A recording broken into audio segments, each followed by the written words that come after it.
Thank you for listening to Depictions Media Radio.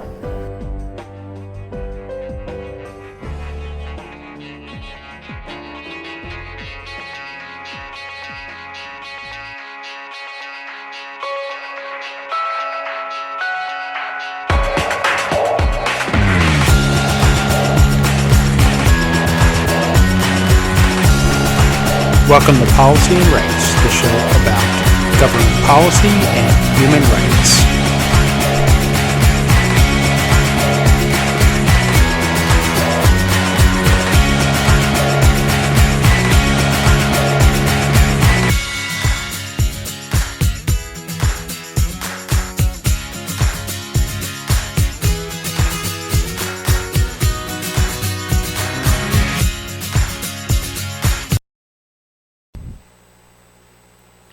Welcome back to Policy and Rights here on Depictions Media.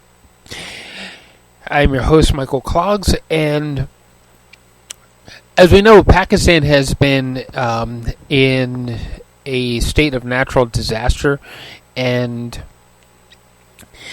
humanitarian efforts to try to slow the effects of the flooding and to reach people with food and medications and other resources has been a trial. And in our next recording we have Antonio Guterres and the leadership from Pakistan talking about what it's going to take to help the people of Pakistan with their plight against the flooding, and how it has actually been caused by climate change. And one of the things about this whole thing with climate change and Pakistan is the fact that Pakistan is not necessarily an industrial power that or a major polluter of or any way, shape, or form. So the effects of climate change is happening to them without necessarily them being at fault for being a polluter or for industrial acts that have happened. So we're going to be listening to Antonio Guterres as the Secretary General of the United Nations with the Foreign Minister of Pakistan, Bilawal Bhutto Zardari, and they're talking about what Pakistan needs to get through this time and how this is actually affecting the lives of the people of Pakistan, and what climate change is actually meaning to them, and how real climate change is when we look at the water rising in Pakistan and the flooding and how it's affecting livelihoods, farms, and what industry is actually in Pakistan. So let's listen to what was said in this press conference and get an idea of what it's going to take to help Pakistan get through this time.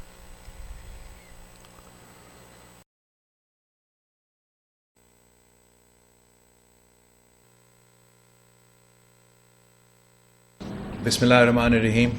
Assalamu alaikum. It is an honor and a privilege to welcome the Secretary General of the United Nations at Pakistan's Foreign Office. Mr. Secretary General, as you stand here today, a third of my country's landmass is underwater. 1 in 7 people, 33 to 35 million people have been devastated by what you've called a monsoon on steroids. Our people, their lives, have lost their lives, their livelihoods, are facing the very real threat of hunger, disease, and further devastation. As you have mentioned, this is not simply about solidarity. It is a question of justice. The Pakistani citizen of Larkana, of Nasirabad, of DG Khan, of Gilgit-Baltistan, of Nowshera, who've had all of their possessions taken away from them, did not contribute to the catastrophe that they are facing today. This climate catastrophe, as Julian said earlier this week, is a fancy way of saying it is the price tag we pay for the industrialization of richer countries. Your Excellency, as the Foreign Minister and the government of Pakistan, I am conveying to you and to the world that at this point in time, I am unable to get the resources required to these people who are in desperate situations. My party's slogan is food, clothing, and shelter. I cannot shelter 33 million families. I cannot provide the food and clothing for 35 million families. We don't have the infrastructure in place. And this is just the rescue and relief phase. 1,300 people have died so far, a third of which are children. And they are staring death in the face because disease, waterborne diseases, an army of mosquitoes, of other bacteria and viruses threaten them. As our community workers, our lady healthcare workers, our medical professionals are working around the clock, they cannot cover 35 million people. And going forward, as the waters drain, we will rebuild. We have to rebuild our lives, we have to rebuild their lives, we have to rebuild their houses, we have to rebuild their schools, we have to rebuild their hospitals, they have to rebuild their infrastructure. And we know that we cannot do this alone, but we will do this together. And I cannot tell you how heartened we are by the support we have received by yourself and from the United Nations. So soon after this catastrophe, you've arrived here yourself. I told you earlier that your resident coordinator has been driving around our country, from Balochistan through floodwaters of Sindh, all over the place. We are incredibly grateful to the United Nations. And I must say, a whole generation of Pakistanis, and we can't necessarily blame them, who might have a more cynical view of the United Nations. Today, your actions, your love, your support to us in this incredibly difficult time has reignited the faith of a generation of Pakistanis in the United Nations. And this is the generation that has to suffer the cost of climate change. I look forward, Your Excellency, to working with you and working with your team, not only to save the people of my country, but to work with other developing countries who have not contributed to the catastrophe of climate change, but are paying with their lives and livelihoods. And we have confidence. We have confidence in the United Nations. We have confidence in our international partners that they will not leave us in our difficult times. And we will build Pakistan back and build back better. Once again, Your Excellency, we're incredibly grateful for your presence. Thank you very much, Honourable Minister, for your kind words. Ladies and gentlemen of the media, good afternoon. I'm here to express my deep solidarity with the Pakistani people over the devastating loss of life, human suffering, and physical damage caused by this year's floods, a product of the intensification of climate change. Today, I was briefed by Prime Minister Sharif, Foreign Minister Bhutto, and other senior members of the government on the latest developments. Some regions of Pakistan have just experienced their wettest August on record, and rainfall in some provinces was up to 8 times higher than usual. Climate change is there. And tomorrow I'll see the impact of the floods in different areas of the country. But we have all seen media images of the extraordinary destruction And I can only imagine the power and ferocity of the water as it bore down on villages, roads, bridges, and everything else in its path. It was clearly terrifying, a wall of water. And my heart goes out to everyone who has lost loved ones in the tragedy, and all those who have been affected by the loss of their homes, their businesses, and their livelihoods. I visited Pakistan many times when I was High Commissioner for Refugees. And Pakistan hosts one of the most effective and generous refugee operations of the world in support to millions of Afghans. So this is not my first visit to Pakistan. I have a love affair with the Pakistani people now for 17 years. I was in 2005 talking to the victims of the earthquake. I remember the devastation of the floods in 2010. And I remember being with displaced people when you had this terrorist attack going down the Swat Valley and coming close to Islamabad and seeing how dramatic their situation is. And many times in Baluchistan and Khyber Pakhtunkhwa, I saw how Afghan communities were generously hosting Afghan refugees. And one thing I always discovered in Pakistan was the way people would support other people, Pakistanis or Afghans. Communities would support other communities with an enormous sense of generosity and solidarity. And so it is very emotional for me to see the level of suffering that so many Pakistanis are having at the present moment. Because it is heartbreaking to see such a generous people going through this crisis. No country deserves this fate, but particularly no countries like Pakistan that have done almost nothing to contribute to global warming. Pakistan and other developing countries, from the Horn of Africa to the Sahel, are paying a horrific price for the intransigence of big emitters that continue to bet on fossil fuels in the face of science, common sense, and basic human decency. Even today, emissions are rising as people die in floods and famines. And this is insanity. This is collective suicide. From Pakistan, I'm issuing a global appeal. Stop the madness, end the war with nature, invest in renewable energy now. And as the crisis gathers pace, it is clear that most countries are nowhere near prepared. Developed countries must step up and provide Pakistan and other countries on the front lines with the financial and technical resources they need to survive extreme weather events like these deadly floods. Half of all climate finance must go to adaptation and resilience in the developing world.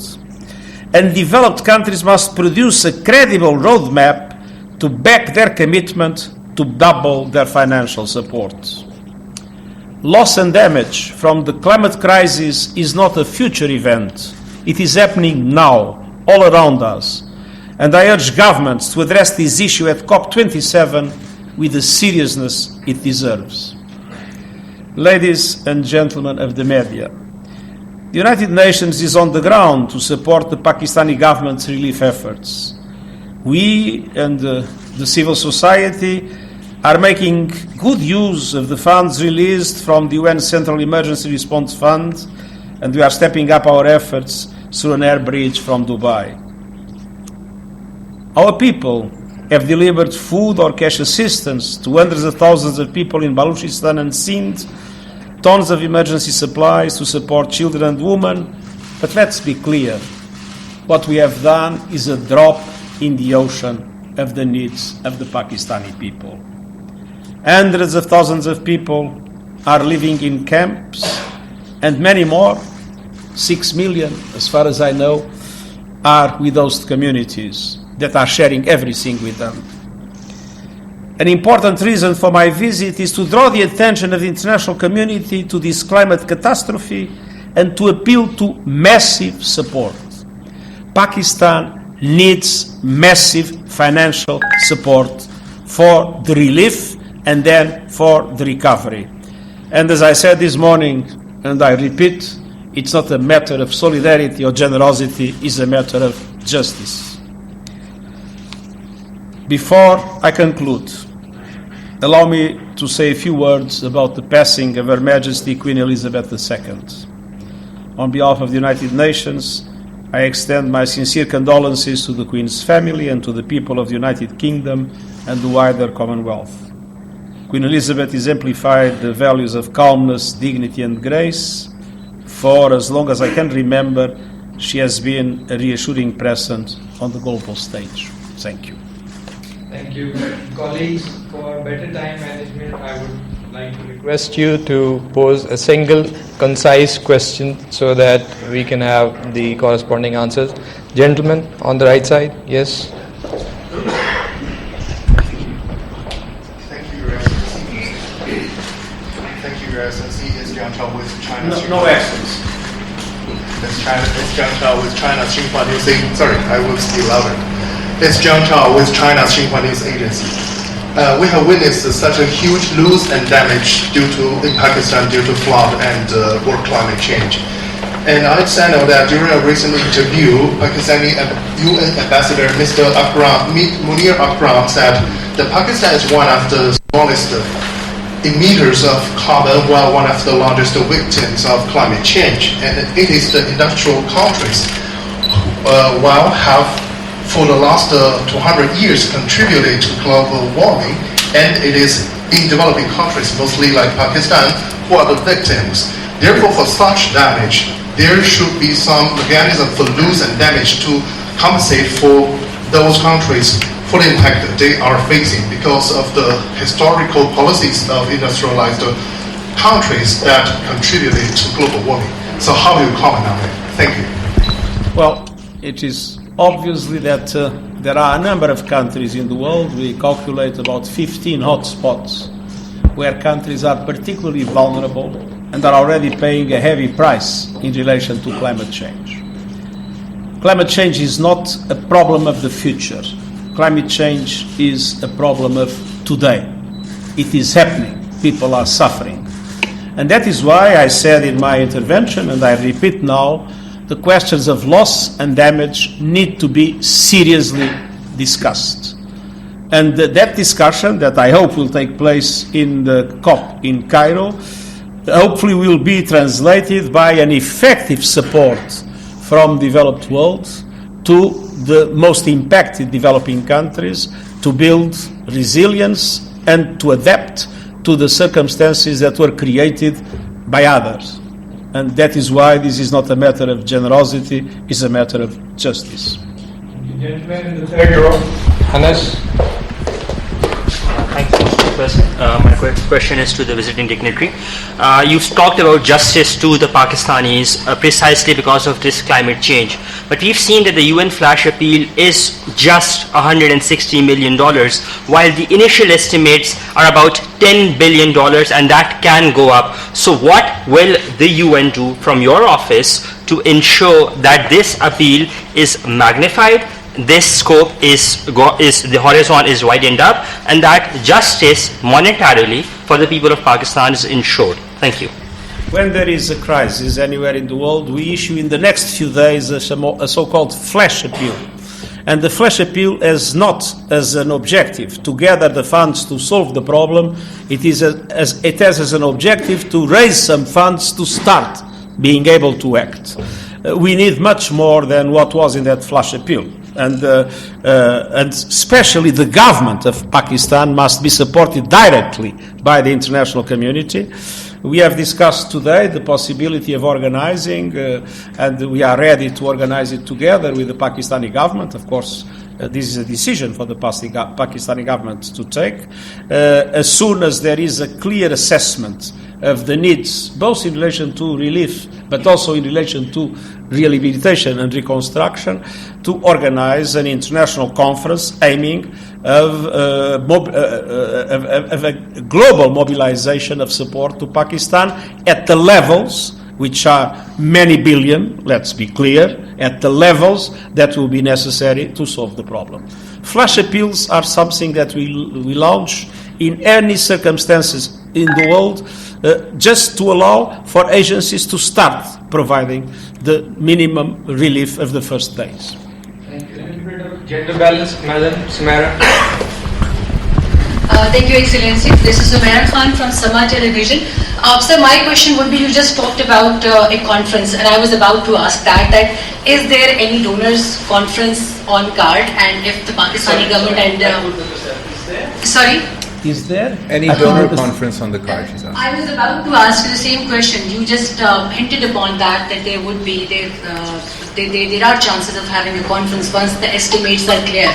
So, first part of my question would be from you, that if we are going to hold a donors conference, keeping in the view scenarios of the refugee situation as well, because we just had fall of Kabul last year and Russia-Ukraine situation as well. So having those scenarios simultaneously going on, do you think the other governments would be generous enough to contribute their wealth and their resources for the flood effectees of Pakistan? And second part is from the respected Foreign Minister of Pakistan.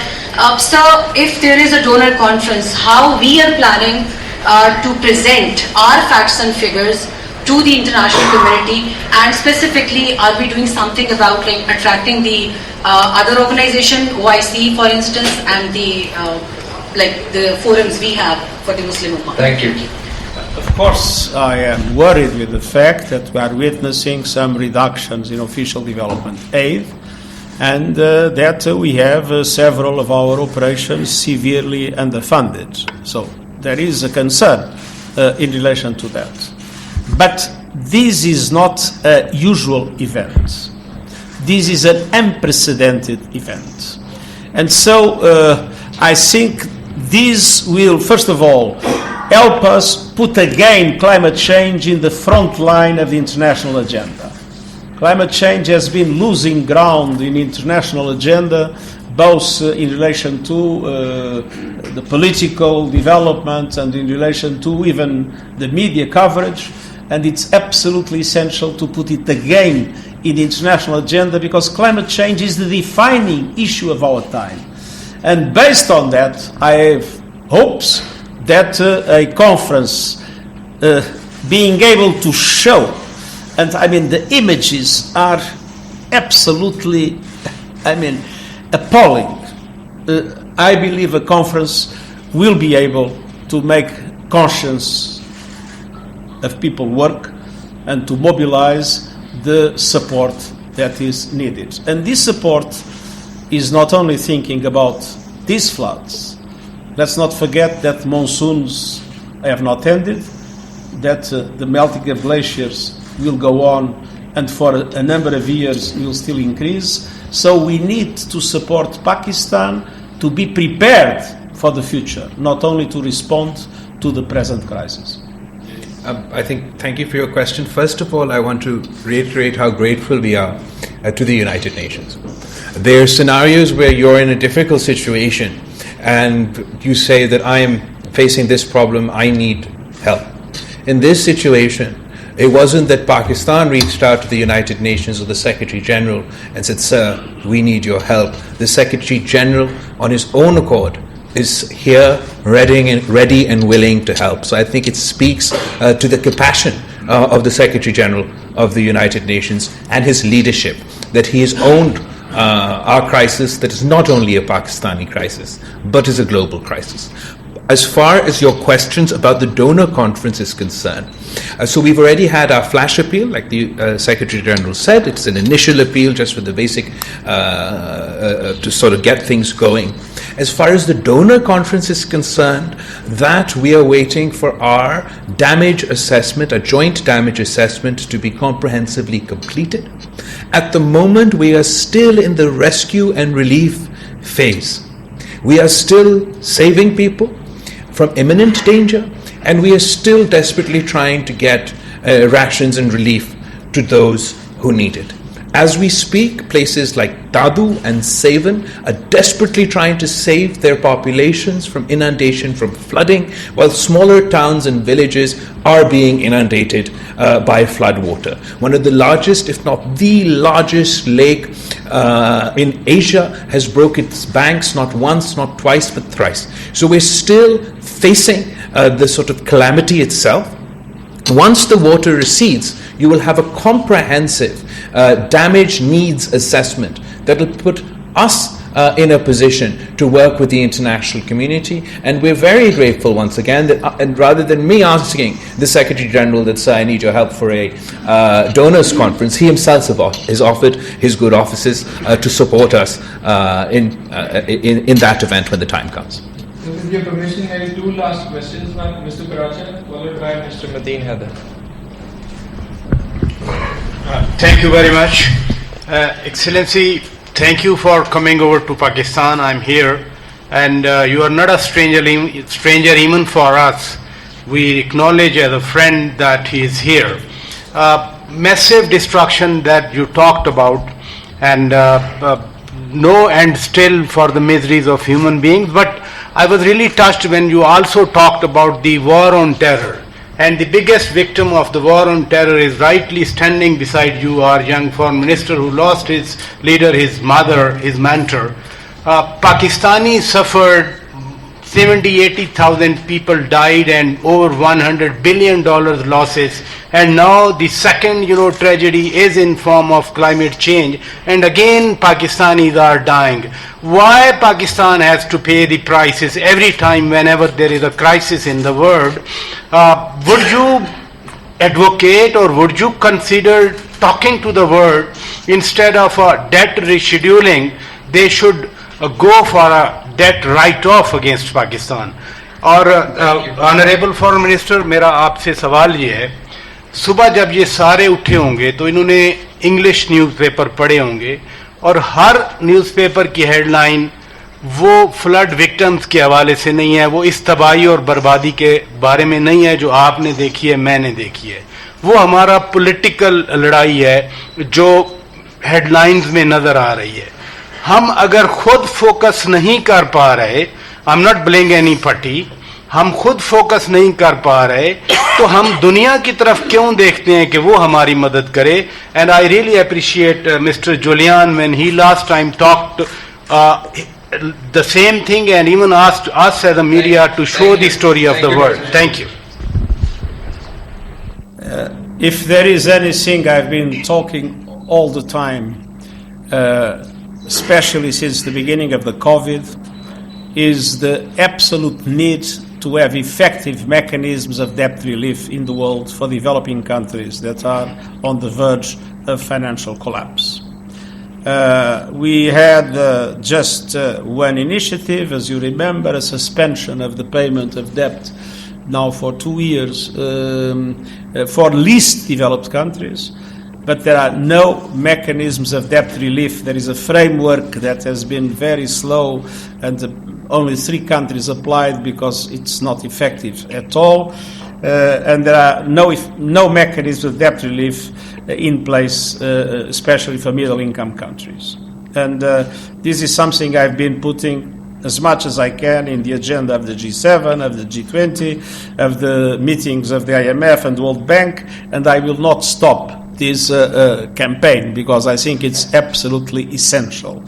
The risks for the world of a group of countries having defaults would be extremely, extremely high.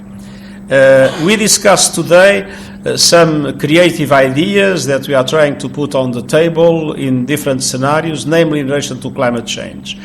And one of those ideas that I very much cherish and we are trying to promote as we speak is in relation to debt swaps for investments in adaptation, which means a country, instead of paying its debt, invests that money in transition for a green economy and in building resilience against the impacts of climate change.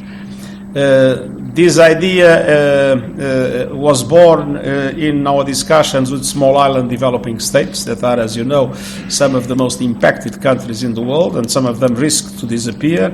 And we are making a strong campaign with those that have power in the international financial institutions to adopt as a practical instrument of debt relief and of improvement of our climate action, the possibility of these swaps. Instead of paying a debt, you invest in adaptation and in the transition to a green economy. और आप जो दूसरा सवाल था Paracha साहब, I completely and utterly agree with you. हम तो for quite some time now we have been trying to advocate that our national attention and therefore then following which we'll see international attention should be on flood relief, the flood victims, on our fellow citizens that are facing a scale of a catastrophe that we have never seen in the existence of our country. And you're very right. Unfortunately, we get distracted by political events. And we're very grateful to those who've consistently engaged, particularly amongst the media community, because we know that there's a race for ratings. And unfortunately, उस race for ratings में कभी कभार जो अहम issue होता है, जो pressing issue होता है, वो मिस हो जाता है, और जो सबसे ज़्यादा तमाशा करता है उनको स्पॉटलाइट दिया जाता है. We can't afford that right now. So our efforts and our focus from the very start have been on the flood victims, and our appeal to fellow political parties, particularly from the opposition, that there will be a time for politics. There will be a time for us to hold large rallies and jalsas and abuse each other in public. But this is not the time. This is the time to unite as a nation and to help desperately in need Pakistanis who are suffering in all 4 provinces of Pakistan. Mr. Foreign Minister, with due respect, I would just like to say, I've noticed that whenever I come to this place, there are only selected a few journalists. They are always asked. They are always allowed to ask questions. We are from foreign media, and I've been raising my hand. I have just 2 quick questions. One question is, according to a 2019 report of Water Ministry, in the past there used to be natural waterways that could carry more than 1 million cubic water. And because of encroachment, that has shrunk to 100,000. Most of those who encroached upon, they are from the elite and super rich classes of Pakistan. What will government do to clear? Because many people believe, many experts believe that had they been cleared, this would not have brought big disaster. My second question is directed to the respected Secretary General. There are critics who believe that the United Nations failed in helping African countries get reparations for slavery. There were colonial power like the United Kingdom, according to Columbia University, looted $45 trillion from this region where you are standing, and they were not given any reparation. The United Nations failed in preventing France from carrying out nuclear detonation in South Pacific Ocean that has jeopardized the very existence of some countries.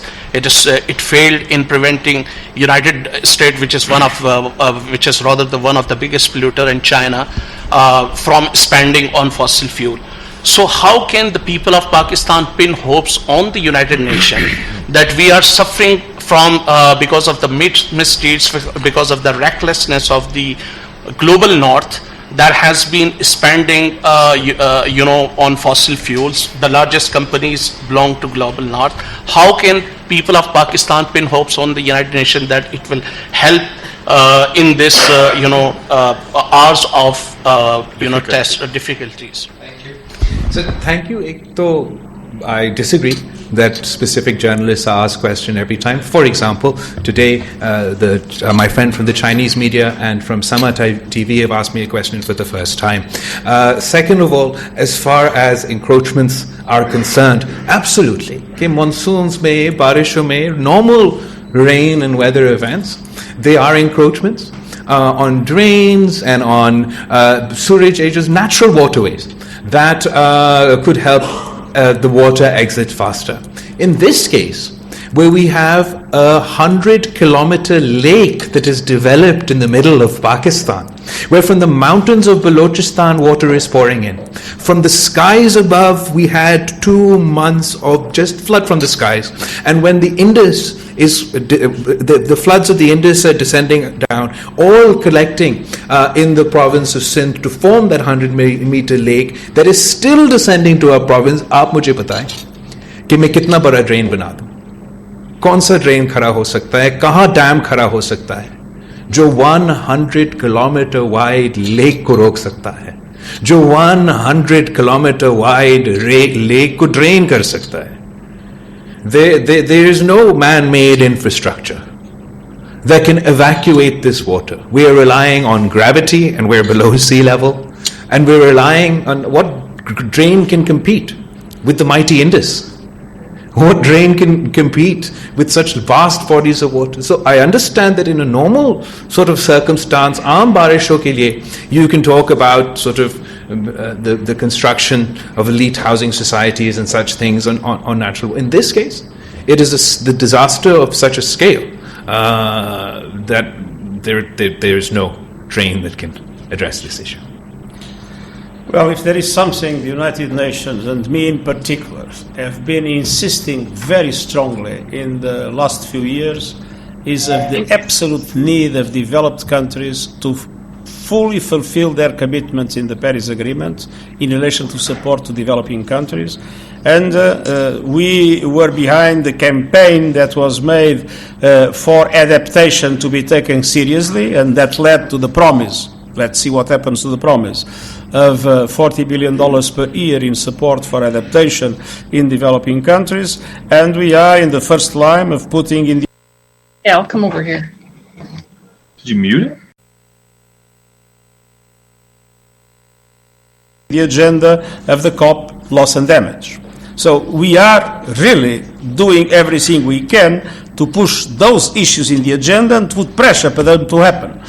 But it's not the United Nations that decides those things. It's member states themselves, and it's the international financial institutions that manage, to a certain extent, if management is the right word to do, the global financial system. And if there is something that I've been saying loud and clear, is that our global financial system is morally bankrupted. Excellency, it was actually right then it was taken away. One, there is another next point in South Asia, which is issue of Jammu and Kashmir. And whenever you come to this region, Pakistani leadership definitely takes you into confidence over peace and security. So peace and security is directly linked with the unresolved issue of Jammu and Kashmir. And India only listened to United Nations as a mediator. So tell us whether are you ready to mediate to ease relations between India and Pakistan? And connected to this is India is also trying to make entry into United Nations Security Council. So with the worst human rights violation record. So in the days to come, do you think India will be given entry into the UN Security Council? Or there are some other plans? What are other plans as far as reforms are concerned? Thank you. As a matter of fact, if there is something that I've been always offering is my good offices in mediation. But as you know, the Indian side considers that this is a bilateral matter to be solved only by Pakistan and India, and the mediation of the United Nations has not been accepted until now. On the other hand, we have been very active in relation to the clear affirmation that human rights must be respected. Thank you very much.